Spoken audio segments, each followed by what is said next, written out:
Bueno, compañeros del ciclo quinto, vamos a mirar lo que son las componentes de un vector.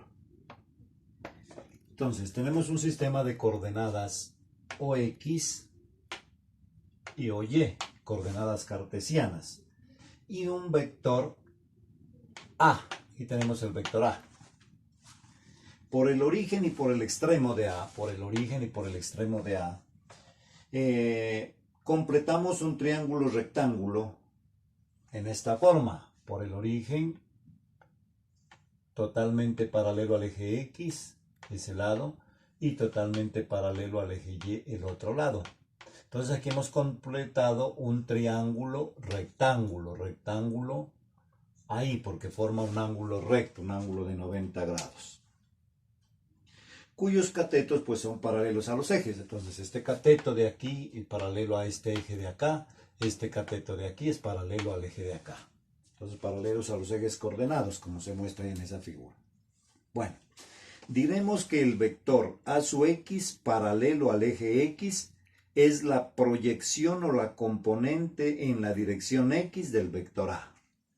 Este es el vector a su x.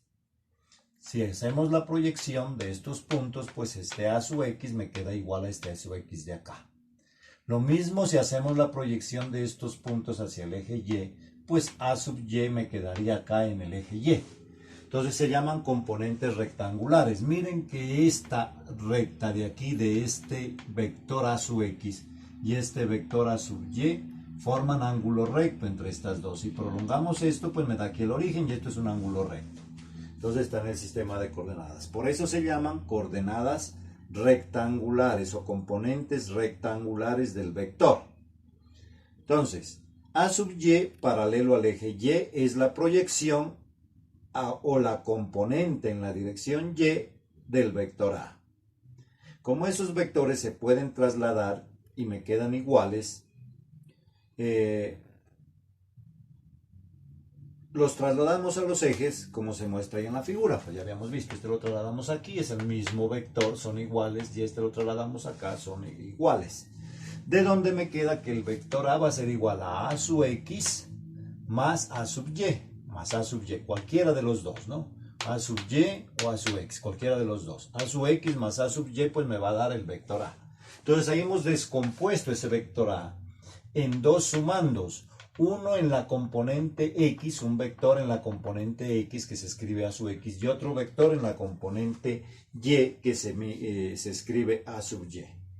Es útil calcular las componentes del vector a en función del ángulo alfa que forma el vector a con la horizontal. ¿Dónde va a estar ese ángulo alfa? Ese ángulo alfa va a estar aquí.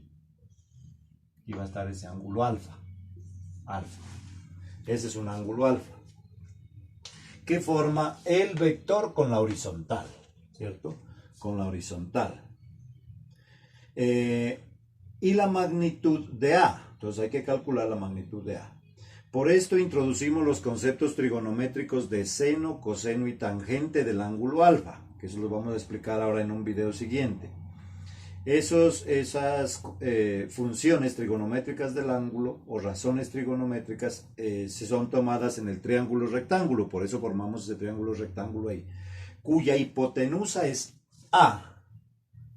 Esta se llama hipotenusa.